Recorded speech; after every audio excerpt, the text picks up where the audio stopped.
Nagsalita si Senator Robin Padilla kaugnay sa naging marahas na paglusob ng PNP staff sa mga religious compounds ng KOJC kasabay ng paghihikayat kay Senator Risa Hontiveros na Sabi ni Diego Latigo, pakulay na kayo. Wala na magpapakulay dito, Diego Latigo.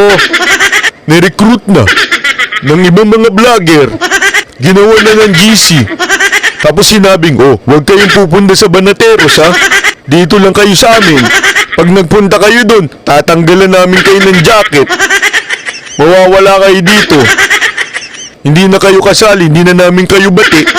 Huwag kayo nanonood doon. Dito lang kayo. Dito lang kayo magpapakulay. Huwag kayo magpapakulay sa kanila. Marami na silang pera. Kami, resort lang.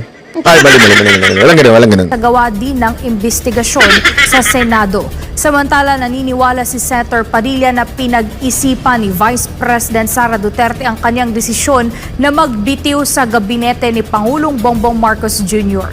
Narito ang balita ni Hannah Jane Sancho. Naniniwala si Senator Robin Padilla na hindi nagpadalos-dalos si Vice President Sara Duterte sa desisyon niyang magbitiw sa gabinete ni Pangulong Bongbong Marcos Jr. Desisyon yan ni VP at ako naman naniniwala na sa lahat ng desisyon ni VP pinag-isipan niya. Record ang magsasabi na si VP ay isang profesional na tao, isang abogada, isang mayor na naging mayor ng 3 beses dito sa Davao na walang iniwang utang. Kaya kailangan tandaan po yan ng mga kumukutya sa kanya na nagsasabi na hindi, si VP pumalpak. Saan? Siya nga lang yung ahensya lang ng gobyerno niya ang laging binibigyan ng award. Alam mo, yan ang isang bagay na nakakalungkot. Hindi, masaya tayo na nag-resign si VP Sara Duterte so that we have a leader that will speak for the oppressed. But, ang nakakalungkot dyan, isa na nga sa kanya, isa na ho siya ang pinakamataas na secretary pagdating sa performing department ng ating bansa. Which is, lahat ng survey, siya ho ang pinakamataas. Performing, magaling, siya ho talaga. At ito ay back up with data. Hindi ho ito kwentong bururot lang. Ito ay may data kung bakit siya ang isa sa pinakamagaling. Isipin nyo, hindi pala isa sa pinakamagaling na department head. Diba? Nakakalungkot. Kasi, alam mo, iniisip din naman natin yung bansa natin. Iniisip din naman natin na hindi lang sa politika na meron na tayong magsasalita para sa atin, hindi lang naman po yun. Iniisip natin siyempre yung kawalan ng mga estudyante, kawalan ng mga guro, 'di ba? Sino kaya ipapalit diyan? Naku, baka sigurado ako pag si pinalit. Baka si Palit Ulo ipalit diyan. Kilala niyo si Palit Ulo? Yung gumawa ng video tong sa UN, tas mali-mali yung description niya ng Palit Ulo. Sakit sa bangs to. Pag yun ang nanalo, pag yun ang inilagay, para tayong lutang nun. O baka naman ang ilagay yung mga komunista. Leader ng edukasyon, mga komunista. Patay tayo dyan. No? Na talagang nagtatrabaho. Ani Padilla, makatutulong kay Pangulong Marcos Jr. ang desisyon ni VP Sara upang hindi na ito mahirapan pang manimbang. Itong desisyon ni VP, desisyon niya yan para yung ating Pangulo, hindi na siya manimbang. Kumbaga, binibigyan niya ng kalayaan yung ating Pangulo na lumakad ng walang tinitimbang. Ako, ang ganda-ganda ng example na ginawa ni VP.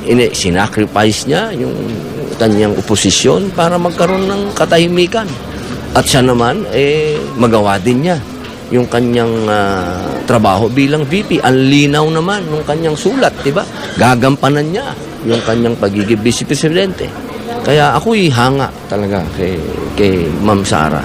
At ako naman, biglang, siyempre, alam naman ng lahat, ako ay dala niya sa unit team. So, kung saan si Sara, doon ako. Yun, palakpakan.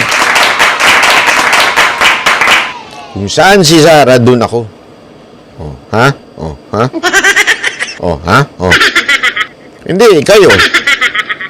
Kung saan ba si...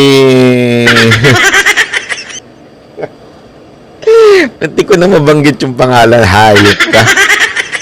Jay Giboro. Muntikan ko na mabanggit yung pangalan. Kaya nga, paulit-ulit natin sinasabi, ang bida dito mga Duterte. Ha? Yung mga Duterte ang bida dito. Hindi kung asan si vlogger na ganito, doon ako. O nandun si ano. Grabe ka naman, Jay Guevara. Hindi ko na nga binanggit. Bawal yan, Robin. Dapat kung saan si Bibian, doon ka.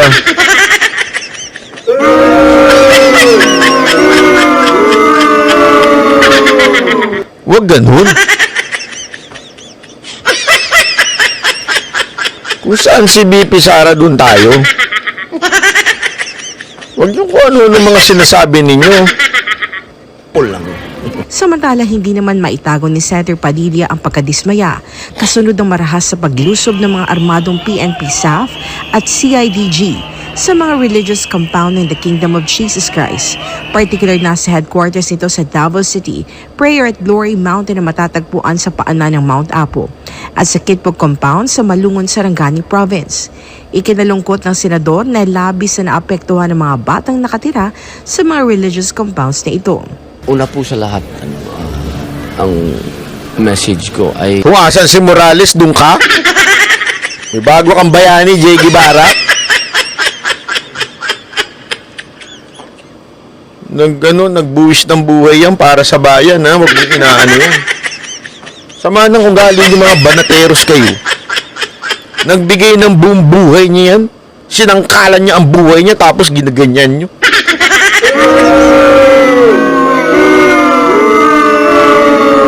Hindi tama yan. Ang sinasabi ninyo. Ano kayo? Ha? Ang binigay nila ang buhay nila. Para sa bayan nato tapos ganyan gaganyan ninyo. Mga banateros kayo. Kayo talaga mga pasimuno ng di pagkakaisa, nang-aaway kayo.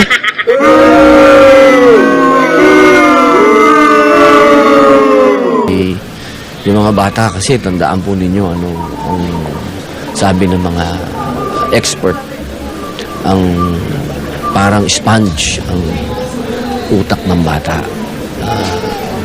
Pagka nakakita sila ng mga ganyang bagay, dadalhin nila yan. At pag dinala nila yan, medyo malungkot kasi ang sa psychology parang yung tagapagligtas natin, yung tagapagtanggol natin, yung mga inaasahan natin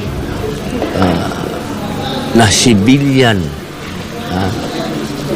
yung kanilang item na gobyerno, civilian yan ang pulis.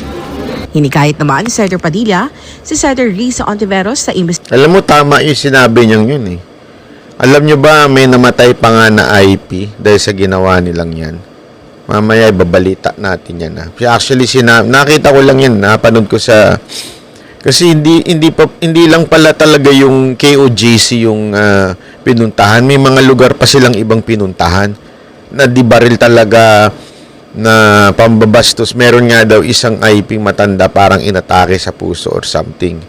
Tapos yung mga bata talagang na-trauma dahil sa isipin nyo, madilim, 'di ba? Ito'y alas 3:45 nagsimula yung pagpasok nila. Tapos mga dibaril. Kung kayo yun, tas puro kayo bata, bigla kayong pasukin ang ganun. Ano mararamdaman ninyo? Nang walang pasingtabi na, ito, meron kaming warrant. Huli na dumating yung warrant eh. Yung mga arresting officer o yung mga huli na. So, inuna muna yung, tapos ito yun nga ang definition ng, pinakita rin naman, yung definition ng iba doon, hindi man lang nagpakilala kung sino sila, ano ba sila, basta nakamask lang, tapos di baril. Parang isipin nyo yung trauma sa bata noon. Di ba? may mga bata dyan tas biglang traumatic yun pasukin ng ganyan. I-try nyo kaya yun. Try ko kaya sa mga anak niyo. Magtakip kami ng mukha tapos may mga daladala kaming ice cream. Ay, mali. Di ba isipin mo kung may daladala kang kahit nga lang palakol Ano mararamdaman mo nun? Tapos wala pa kayong mga nameplate. Talaga nga namang nakaka-stress yun. Sigahan sa Senado ang paglusob ng mga religious compound. Nung kita mo, wala mga nameplate yan. Wala man lang sila, ha? Wala talagang mga nakasulat kung ano yung nila. Ng KOJC na nagdulot ng matinding pagkabalisa at trauma sa mga bata, maging ang mga kababaihan ay dumanas din ng karahasan sa kamay ng mga armadong otoridad. Alam mo kung bakit? Hindi kasi, yung iba, kasama ng mga ugali, lalo na yung mga bangag vloggers, hindi kasi nila nakita yung mga tao dyan. We were there, remember, nung kanilang birthday ni Pastor Kibuloy na wala siya, tapos nandun yung mga kabataan. Alam mo yung ambience nila? Sobrang sobrang cheerful yung mga bata. Hindi ka makakakita ng... Kasi di ba usually pag mga bata, yung mga school, pag pumunta ka sa mga school na mga elementary na high school, meron dyan yung mga bully, meron dyan yung mga loko-loko, may mga pag-gangster dyan. Walang ganun dun. Walang parang magsisimbang gabi dun. Di ba kasi pupunta ka ng simbang gabi. Hindi ko naman hindi ko sinasabing masama ang ginagawa niyo simbang gabi. Pero hindi ganoon ang mga itsura ng mga kabataan doon. Yung parang mga salawal Basta, alam niyo na yung tinutukoy ko ng mga itsura ng mga nagsisimbang gabi. Yung simbang gabi starter pack. Hindi ganoon ang mga itsura ng mga kabataan dyan. Nakita niyo naman sa video namin yun di ba? Yung outfit check, hindi ganoon. Walang ganun. Yung mga kabataan dyan, yung mga inosente, kaya nga tuwan-tuwa dyan si J.G. Barro. Yung mata ni J.G. Barro dyan, paikot-ikot Parang demonyong naghahanap ng... ganun-ganun si J.G. Barro. Kasi yung mga itsura ng mga kabataan dyan, talagang mga inosente. Hindi yung dugyot. Alam mo yun, hindi yung starter pack, mga ganun. Yung outfit check. Panay nga ang tingin ni J.G. Bardo sa gilid Ganun ang mga itsura ng mga dyan. Tapos biglang lulusubi ng ganyan. Grabe. Kailangan anya na maging patas ang senadora sa gagawing pagdinig dahil nasa ilalim ng komite nito ang pagtutok sa kapakanan ng mga kababaihan at kabataan. Kailangan natin yun, gamutin. Kailangan yan harapin. Hindi lang para sa akin, hindi lang yung approach ng kung illegal ba o tama ba yung nangyaring raid, kundi pati yung epekto nun. Dapat yan siguro tingnan din ng committee ni Ma'am Risa. Senator, huwag kayong umasa kay Risa. Alam niyo naman yun. Ang pinagtatanggol lang nung mga kapwa nila mga akbayan. Mga makakaliwa lang pinagtatanggol yun. Pagka yung mga ganyan wala na yan. Wala na siyang pakialam dyan. Dahil committee niya yan, yung women and children, Naku, umasa pa kayo dyan, sir. Delicate siya. Napili lang yung pinagtatanggol niyan So dapat tingnan din niya yan para balance tayo. Kasi may naging epekto talaga. Kasi wala naman pinipili ang batas. Dapat fair tayo. Dito sa nangyaring to, malinaw na mayroong mga biktimang bata. At makikita lang natin, yung mga batang yan, makikita lamang nila at magkakaroon lang naman masasabi nating therapy kung makikita nila na ang taong bayan, ang mga senador, pinaglalaban din sila. Kailangan maramdaman din sila ng mga batang ito. Alam mo kung bakit sinasabi ni Senator Robin yan? Kasi, yun nga yung sabit dun Hinahanap nila, gusto nilang ihulihin si Pastor Kibuloy. Wala naman dyan si Pastor Kibuloy. Ilang beses na nilang binalikan dyan. Hindi naman nila makita dyan si Pastor Kibuloy. Pero kailangan nilang pasukin yung mga bahay ng iba pang mga katutubo dyan. Tapos kailangan pa nilang halughugin yung eskwelahan na sandali, out naman ata yun.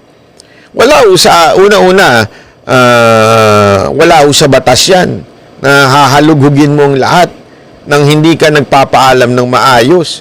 Hindi naman po yan bahay lang ni Pastor Kibuloy. At saka tandaan ninyo, si Pastor Kibuloy hindi na siya ang pinaka-head niyan eh. May senior pastor na ho sila dyan. Siya ho ay parang advisor o emeritus na lang nila. Hindi naman na po dyan si Pastor. Kaya nga, di ba, pati nga yung pamamahala niyan ay na kay Pangulong Duterte na. So, bakit dyan? Bakit kayo wala naman o dyan? Gusto nyo malaman kung asan? Hindi ko rin alam. Gusto nyo malaman? Tanong nyo kay Pangulong Duterte. Baka mamaya sabihin na naman nila, si Banad Bay, alam kung asan. No? Hindi ko po alam. Na po akong kinalaman dyan. Pilipino yan. Nasa isang bansa tayo. May nangyaring ganito, dapat maramdaman ng mga batang yan na kinakalinga din natin sila. Samantala may mensahe naman si Senator Padilla para sa mga Kingdom citizen. Ang message ko sa ating mga kapatid dyan, maging matatag po kayo at ito pong mga ganitong pagsubok na dumadating sa inyo. Ito po yung sinasabi sa atin, hindi lang sa libro ng Biblia, kundi sa Biblia ng mga Muslim, ang Quran, ganyan, na tumatamis yung faith mo kapag nakakaramdam ka ng mga ganitong pag-uusig. Yung katuruan na binabasa mo, nakikita mo sa'yo, so ibig sabihin, ikaw na yun. Ikaw na ngayon yun. Napakasarap ng pakiramdam na yun. At ito pong bagay na ang dala po ninyo ay gospel. Dala po ninyo ay message ng Panginoon, isang bagay po yan na napakasarap ipaglaban. Yan po kumbaga, kung titingnan natin ang history ng kasaysayan ng Christianity, talagang nandun talaga yun. Yung pagsubok, pag dumating, kung paano. Talaga nandun yun, Senator Robin Padilla, yung si Judas. Diba? Totoo naman eh. Ibinenta. Hindi, papaliwanag ko lang sa inyo kung ano sinasabi ni Senator Robin Padilla. Kasi sabi nga niya dito, na parang, di ba, sabi nga, blessed are the pure in spirit. So, napaka-importante. Blessed are those persecuted. Ngayon, nakikita mo na ngayon to sa buhay mo. Di ba? Na napapersecute ka. Kasi ako naniniwala ako, this is not laban lang kay Pastor Kibuloy. Hindi. Ito talagang persecution ng buong church na nila. So, pinapersecute kayo ngayon bilang isang iglesia, bilang isang church sa inyong pananaw at paniniwala. Ngayon, at least napupurify kayong tuloy-tuloy, kayo'y dumadaan ngayon sa isang matinding pagsubok. Alayahanin nyo lang na talagang ganyan ang mga demonyo. Meron dyan, nagbenta ng ilang pilak yon para iano si Kristo. Yan din. Sigurado ako meron din niyang nagbenta ng kanyang prinsipyo. Kahit alam niyang mali yung gagawin, ginawa nila, inutusan niya yung mga tauhan niya na mag-raid ng ganyang kadahas. So, ibinenta niya rin yung puri niya, nga. Tapos, hindi lang o ganyan, may mga demonyo rin. Diba, kung matatandaan ninyo, merong mga nanghuli doon sa mga apostles, yung mga naiwan. Merong, they were persecuted after ni Christ na umakyat na sa langit. Ibig sabihin, may mga demonyo. May mga demonyo din. Mga nagpagamit sa demonyo. Okay, so, easy lang, ha? Lagi nyo lang tatandaan. Maganda yung sinabi ni Senator Robin dito. Mo siya tatanggapin. Kaya, lakasan nyo po yung loob nyo, kasama nyo po ako, nagdarasal, at matatapos din po lahat ng pagsubok na to. At pagkatapos nito, matagumpay tayong lahat, inshallah. Para sa ayan, ha? So, maganda yon. Ang ganda ng message ni Senator Robin Padilla na darating. It's sabi nga alam mo isang magandang niyan, magandang bersikulo, yung kaya lang hindi ko memorize.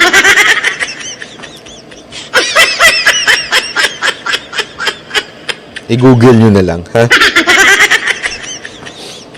yung mga sufferings na dinadaanan natin ngayon is not worth comparing sa glory na matatanggap ninyo.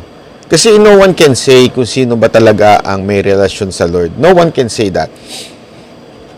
Hindi mo pwedeng sabihin na itong iglesia lang na to, ito lang ang merong relasyon kay God. Hindi, walang ganun. Relationship, it's a personal relationship. Okay, so yung talagang merong personal relationship kay Lord, lagi nyo nang tatandaan yan na someday all the things that is happening on earth is not worth comparing sa glory na matatanggap ninyo pagdating nyo sa tamang panahon, pagdating sa langit, di ba ho? So yun ang ano dyan, lagi nyo lang kung pagkakatandaan. Hindi naman po, kasi ano lang naman po yan, yung paghihirap, hindi ko nilalang lang ha, yung paghihirap sa mundo lang naman na ito yun Diba? Maraming magkakasakit, magkakahirap, mamamatay. Pero yung sarap na makasama mo na ang Panginoon mo, iba yun. Diba? It's not worth comparing, ika nga. Yun. Kaya palakpakan natin. Yung iba kasi dito, akala, ito walang biro ito Ito ang akala ng mga tao. Lalong-lalo na yung mga kurap na nasa gobyerno. Yung akala nila forever silang nandyan. Hindi, ito isipin nyo na mabuti to.